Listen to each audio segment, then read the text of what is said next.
future if the people wanted it. If the people said, look, we like what you did the 8 years you served with all the economic development, putting Aurora on the map, reducing property tax rates, raising our image and perception, taking Aurora to the next level. Almost bringing the bears out? Almost bringing the bears to the city of Aurora.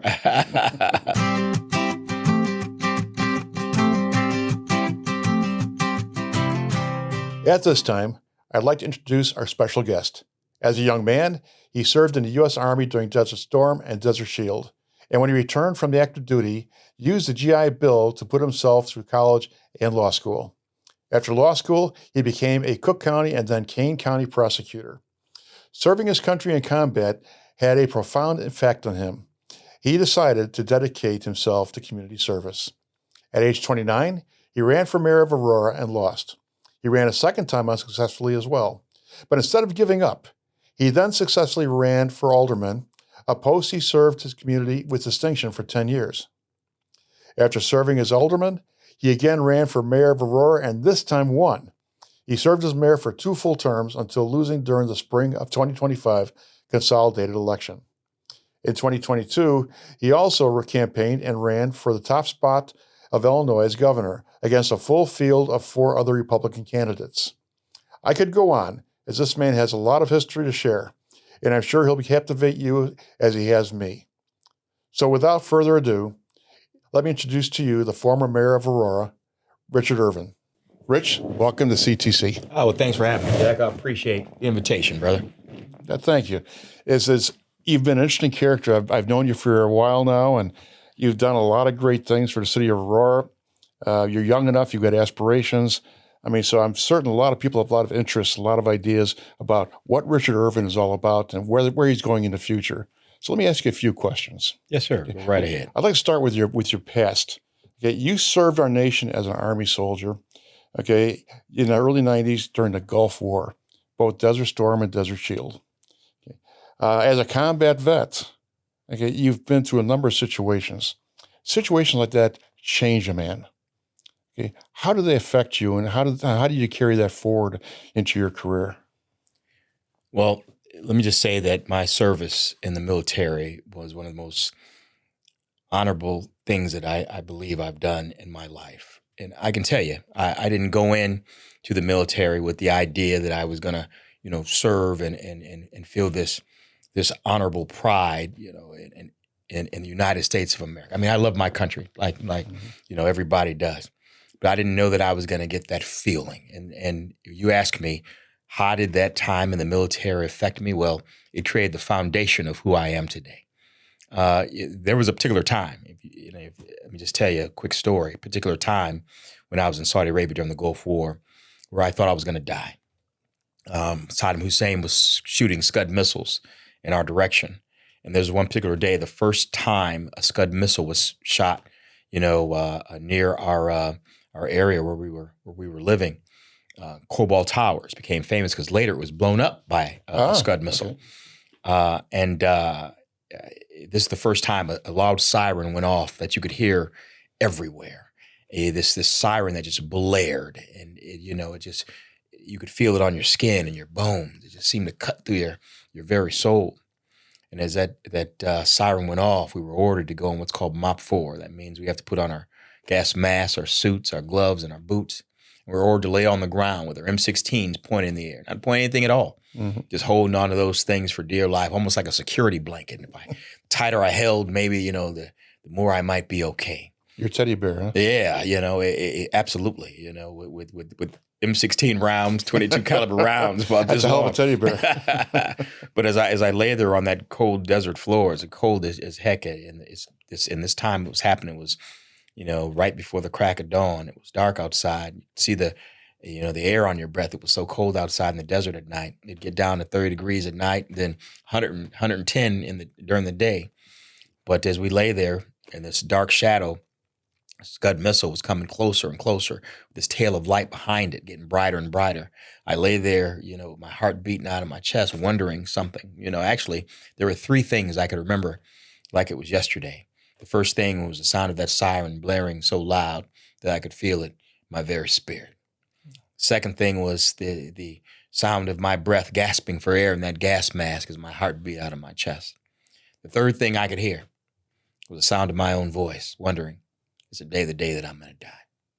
Is today the day that I'll never see my mom again, my brother again? I'll never see my family. I'll never grow up and be an adult. You know, I'm not much more than a teenager laying on that cold desert floor with that M16 pressed against me, you know, holding on to it for dear life.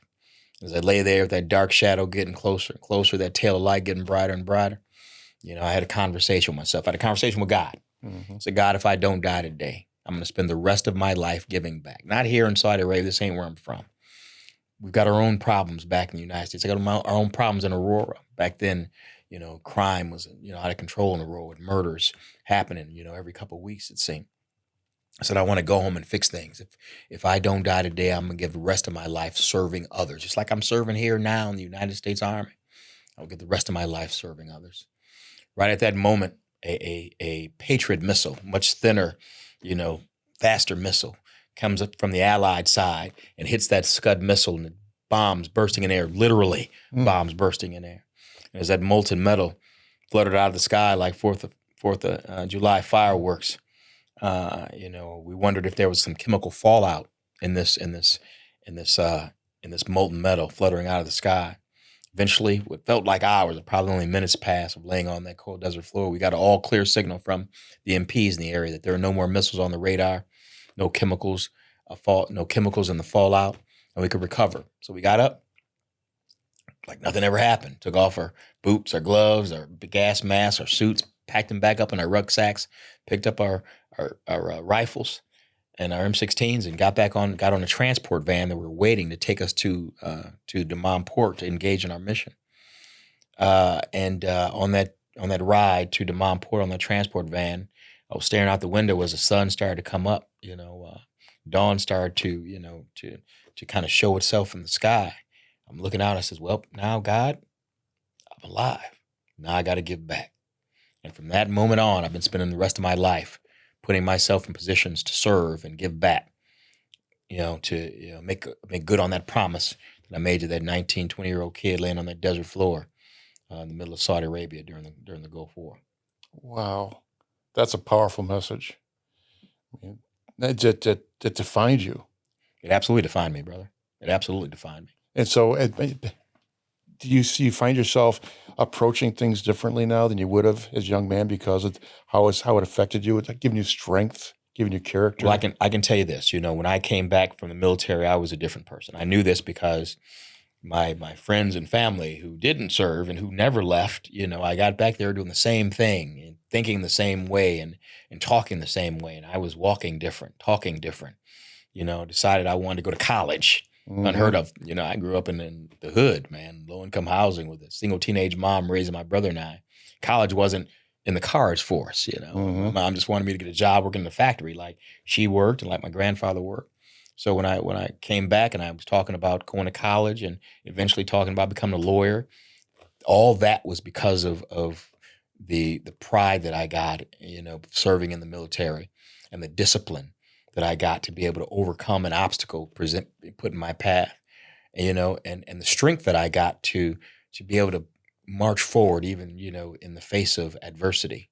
I wonder how many other veterans that experience what you experienced, the combat, the close death experience, how they've been changed. We don't talk about that. You know, people in your situation, you keep it to yourself. You don't share a lot of this.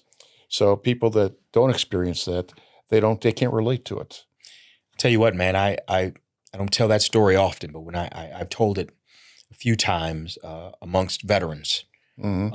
And I've told that story where there'd be veterans from Saudi Arabia, veterans from Iraq, veterans from Vietnam or Korea, and you know, even unfortunately, the one from World War II that I got to know that just passed about a year ago.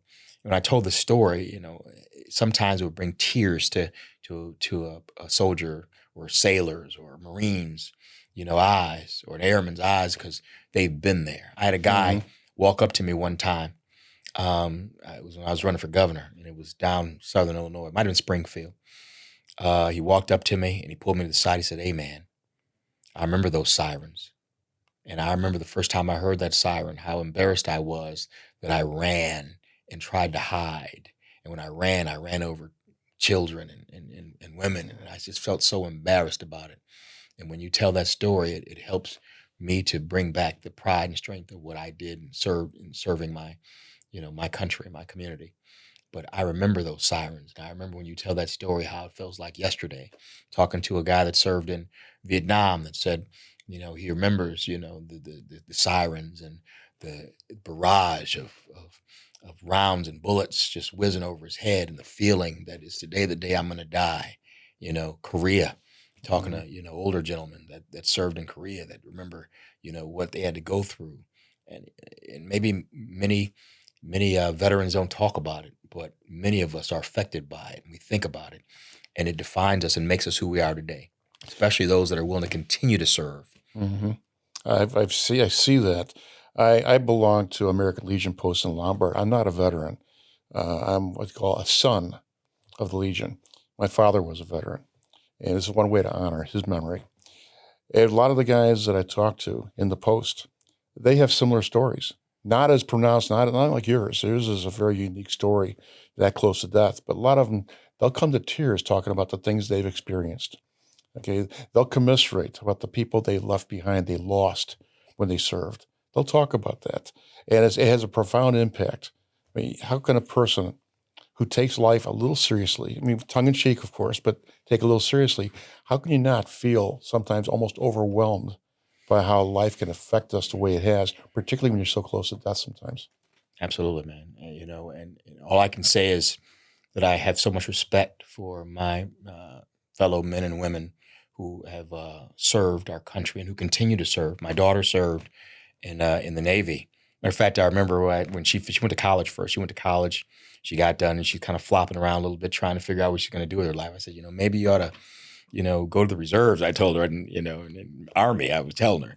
She goes down to speak to the reservists and decide, and she somehow ended up, going into the Navy station, and she decided I want to travel the world on a ship and signed up. I'm like, wait a minute, I didn't say join the Navy. I specifically said the Army, but now I'm a proud Navy father. She did her two tours, 8 years, and now she's out. But I respect her service and all of her fellow sailors and all our soldiers and Marines and airmen. I respect all of it and what we're willing to put on the line for this country that we love so much. Mm-hmm. Yeah, my father was Air Force. My uncle was Air Force. My other uncle was Navy. He worked with the asbestos down in the boiler room. He was one of those guys. Wow. Yeah. And when he got older, he had his issues, right? Yeah. But at that time, they didn't understand what it was. Yeah. But they served proudly. And so all I can say, Rich, is thank you for your service. It was my honor. And to continue to serve in any capacity is my honor. It's a promise I made to that little, not much more than a teenager laying on that cold desert floor in the middle of a country that I wasn't from, knew nothing about before I got shipped over to serve and protect Kuwait. Richard, most people remember you as the mayor of Aurora. You served 2 terms. You also ran for governor in 2022. Okay. There's been a lot of issues that you've seen over the years, and some of those have affected you. Okay, they've also helped define your character, who you are. Is there anything that you see that the state of Illinois is doing wrong that you would do differently if you had actually won the governorship? Well, I didn't start out my career in service as mayor. Actually started out as a prosecutor.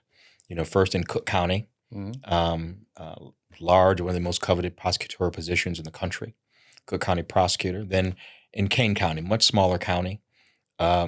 Matter of fact, I even took a pay cut to go out there, but that was where my home was. That's where Aurora is at. So I wanted to be close to home so I could make a difference. I was the first ever community-based prosecutor. That means a person put out working with the police every day to stop crime at its most basic level, neighborhoods just like the ones I grew up in. And then, I became an alderman. I served as an alderman for 10 years before I became mayor in 2017. And of course, then I ran for governor. Which was an experience in and of itself, one that I never imagined that I would ever partake in and experience traveling throughout this entire state. But some of the successes that the folks that asked me to run, saw in Aurora, they wanted those same successes for the state of Illinois, and I want them too. I'm an Auroran, but I'm an Illinoisan. I'm born and raised in Illinois, man. I went to the military from Illinois. Got to use the Illinois Veterans Grant because of my service, because of Illinois. There are a lot of things that I see that I believe we need to address. First off, I think we need to stop talking and hating on each other and stop the divisiveness, political divisiveness and the posturing, and just focus on people. At the end of the day, the kitchen table issues are what's important. Being able to put food on the table, pay your rent, pay your mortgage, put your kids through college. Those are the things that are important to the average Illinoisan, average, American. Mm-hmm. And that's what we should be talking about more. How do we make the average American, the average Illinoisan's life better and get rid of this silly divisiveness, and hateful us versus them mentality?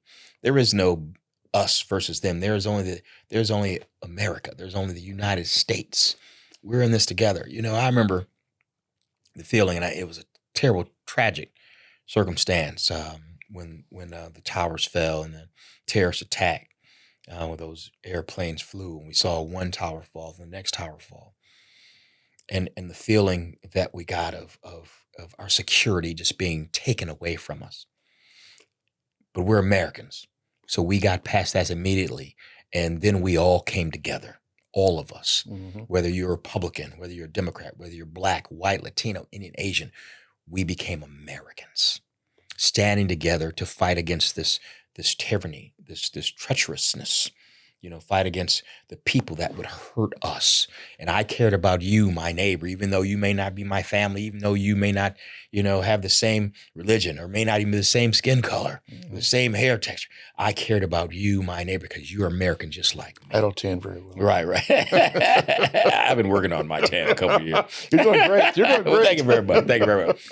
And my point is, once we recognize that we're all in this same ship together, once we recognize that at the end of the day, regardless of our political affiliation, regardless of our creed, our color, our religion, our race, we are all one. Mm-hmm. And what's important to any of us is important to all of us. Our children are important to us. Being able to provide for their future, being able to put food on the table, being able to pay our rent and mortgage, having a good job. That's what's important to all of us. And that's what we've gotten away from in public service and politics, looking out for all of us. And I think the leaders now, many of them are looking out for themselves, and they're not looking out for the people that we represent. You said something very profound just now, very profound. Okay, that's why I don't mean to interrupt you, but geez, I got to make this point. You talked about public service, and we've lost sight of that. Most politicians that are in office these days, there's basically just two types. There's those that are doing it for the right reasons. It's public service. There's others that do it because there's something they want for themselves. They're in it for themselves. And they're not in it to help their neighbors. There's an opportunity. And when we look at public service is something where we feel we're giving back to the community. We're taking advantage of an opportunity to benefit others, not benefit ourselves. That is profound, and that is something that we've lost sight of. And it affects not just us, but it affects our children. It affects our families. Because they say the buck stops here. It should stop here, but it doesn't. We're kicking the thing down the road like it can. Yep. Man, I grew up in the 70s, man, and it was a great time in our history to grow up where your next door neighbor cared for you like they were your parents, and you go next door to play with your friends, and the next door neighbor would feed you like they were your family, and vice versa. My friends would come over and we'd feed them like they were our family. And we've gotten away from caring about our fellow man, caring about our next door neighbor. Now if my next door neighbor doesn't believe exactly what I believe, I don't like him. He's wrong. And that is not. That's not American, man. No, but it's not politics, though, isn't it? And politics isn't what makes us strong. Right. What makes us strong is our recognition that we are in this together, Mhm. and the strength of being a United States of America. We're conservatives. There's liberals or conservatives. I like to consider myself a moderate, but I'm still conservative in my perspective.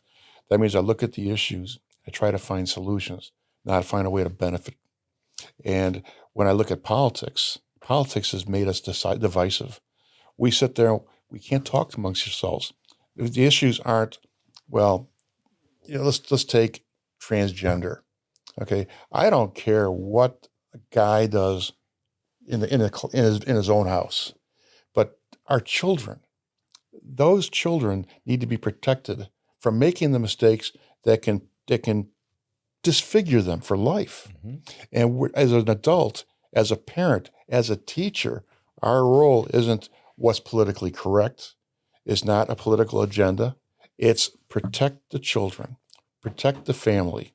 What makes us great? We work together as teams. Our families are cohesive. What have we said for so many decades? A lot of people, a lot of kids in the inner city, they get in trouble because they don't have that nuclear family to draw upon for strength. Well, we got an educational system where they're trying to send our children, to Springfield with a phone number if there's any problems at home. But we don't talk to the parents. We don't try to help the families become stronger, more cohesive. We're actually disrupting the family. And that's wrong, and that's politics. I find that politicians often do exactly what you said.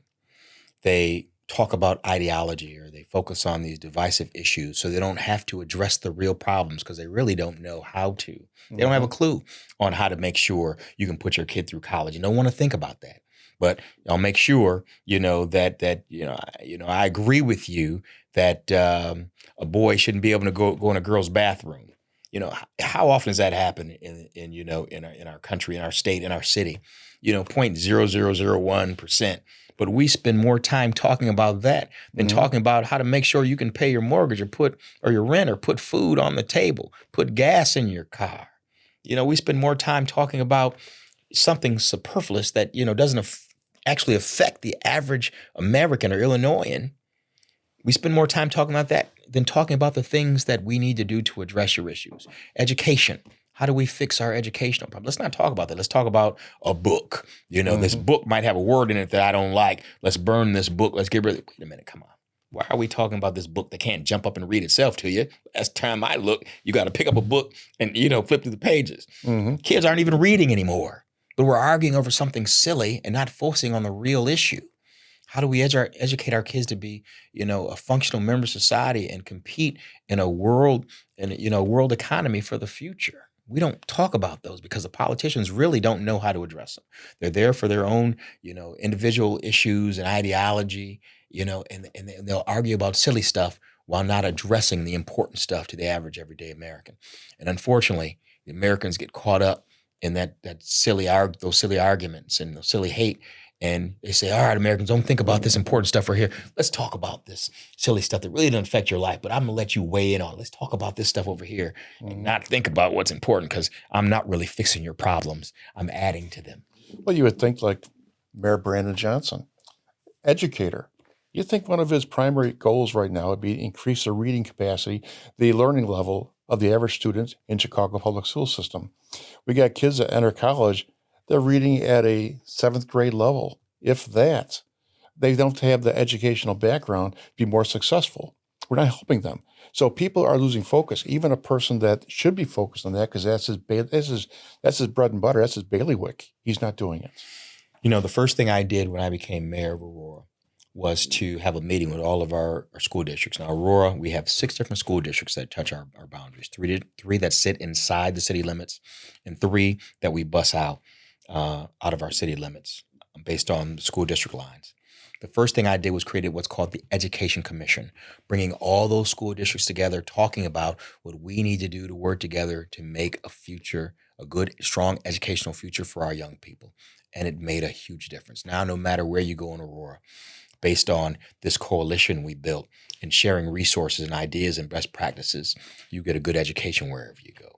And that's important to always be talking about the future of our kids, because those are our future leaders. And if we want to be secure in our communities, we want to make sure we prepare for future leaders Absolutely. to actually lead and take care of us. And to be a good leader means critical thinker. Absolutely. You got to question things and look for answers. Absolutely. Know how to learn. Exactly right. Exactly right. And bringing our, top minds together in our different school districts, the superintendents and different principals and business people, because you go to school to learn, so you eventually get a good job and take care of your families and give back to the community. We brought all those together, and it made a huge difference, man. How hard was it to do that? Nothing good comes easy, brother. Mm-hmm. It's always hard. But the good thing is, I find that educators love the idea of education, for the most part. Most educators love the idea of education. And if you bring them together, working on a goal to educate our future, they will come together. So although it was hard to put together, eventually it became a sought after position that all superintendents want to be on. They wanted to appoint some of their other principals and other folks in their administration to make sure they were part and had a voice in the future of Aurora moving forward educationally. That's the first thing I did. Wow. Sounds like you can create a model there and pass it on to other places in the state that need it. Absolutely. Yeah, I'd love to. If it ain't broke, you don't fix it. If I can share my ideas with some other people and it affects some other communities, I'd be happy to. Mm-hmm. City of Chicago, you ought to hear. Let's talk to this guy over here. Got some good ideas. Richard, you've spent a lot of time, over the years. I mean, you're a young man still. You're just in your early 50s, I take it, mid 50s. Yeah. You got a lot of legs left to you in the future. You've been in politics. You've basically served the community. You're in the community service to serve. There's got to be more to your life than just I was mayor and that's it. Do you have any aspirations for down the road? Any area you want to go into? Any more public service you want to approach? I've been thinking about this a lot over the last couple of months. What am I going to do when I grow up? Mm-hmm. I ask that question all the time, right? And I bet many people in our age, your group, probably still answer that question. You're done with one career, you got to move on to the next one, and you still have a lot to offer. Mm-hmm. And I believe I still have a lot to offer our community. But public service is in my soul, it's in my heart, it's in my spirit, it's who I am.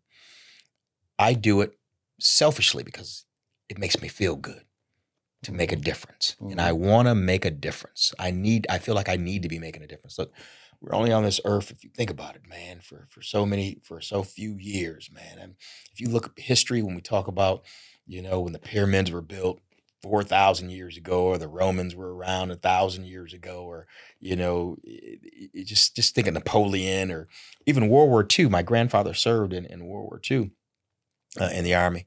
He's been gone for the last 20 years. You just recognize, man, I know people that were here that are gone. And I'm getting older and older by the day.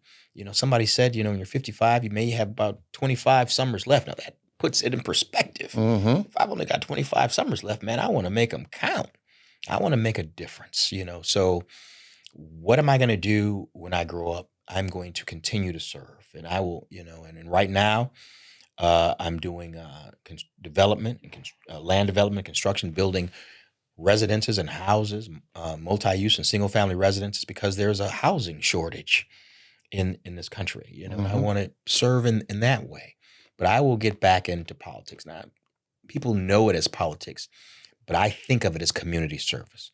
I want to get back into serving my community. What that means, what political position that is, I can't say for sure. It could be mayor again, to set the record straight. You really go back and be mayor. Absolutely. You love Aurora that much. I love Aurora that much. And the guy that got in a whole lot of lies and deception and partisan politics, and all mayor, the mayor's nonpartisan position. It doesn't matter if you're Republican or Democrat. The streets need to be clean. Mm-hmm. The potholes need to be filled, and the snow needs to be plowed. It's a nonpartisan position.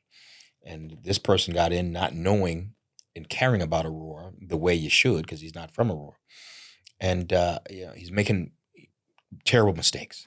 And I need to make sure Aurora's set for the future, not just for me, for my kids and my kids' kids. So I would absolutely consider it, in the future, if the people wanted it. If mm-hmm. people said, look, we like what you did the 8 years you served with all the economic development, putting Aurora on the map, reducing property tax rates, raising our image and perception, taking Aurora to the next level. Almost bringing the Bears out.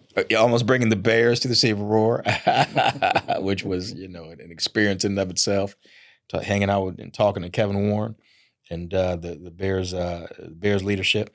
But, I want to serve. I need to serve. And if we're only here on this earth for so long, then I want to make it count. Mm-hmm. I agree. We don't know how much time we have. 25, maybe a lot. You never know.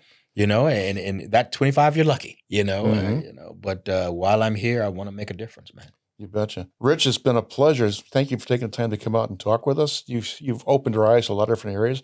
I hope if I extend the invitation to come back, you'd come back and talk with us some more. Absolutely, my man. I love this, Jack. I appreciate you inviting me, brother. Thank you, Rich. Thank you very much for taking the time to come out. Merry Christmas to you, my man. Merry Christmas to you too, Rich.